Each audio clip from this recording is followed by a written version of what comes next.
एक मुर्गी बहुत सारे अंडे देती है और एक तोता अपने घोंसला में बहुत सारे अंडे देता है। कुछ दिनों बाद अंडों से बहुत सारे बच्चे निकलते हैं। अब एक दिन मुर्गी अपने बच्चे और तोते के बच्चों के साथ दाना चुग रही होती हैं।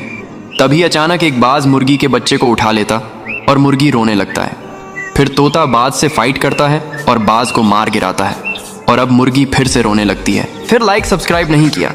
ये किसान एक बंदर को पहाड़ से नीचे फेंक देता है। बेचारा बंदर चिल्लाते हुए पहाड़ से खाई में गिरने लगता है। खरगोश बंदर को देख लेता है और बंदर को बचाने के लिए खाई में कूद जाता है, लेकिन तभी ये बंदर जमीन पर गिरकर मर जाता है। खरगोश बहुत ज्यादा दुखी होता है और रोने लगता है कि तभी अचानक वहां आसमान से बजरंगबली प्रकट हो जाते हैं और बंदर को ठीक कर देते हैं। फिर बंदर रोने लगता है।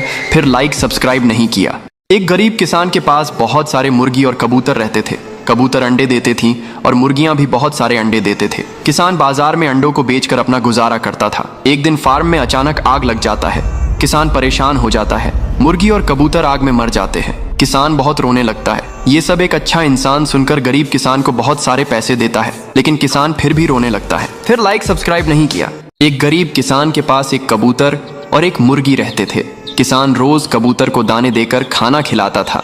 कबूतर रोज भरपेट दाना खाता था, लेकिन एक दिन किसान के पास खुद खाने को कुछ नहीं बचा। कबूतर 3 दिन तक भूखा रह गया।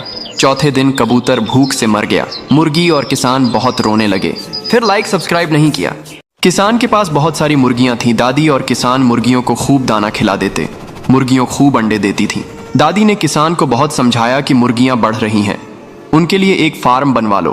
किसान ने एक न सुनी। एक दिन बहुत तेज बारिश होने लगती है और बारिश में सारी मुर्गी बह जाती है।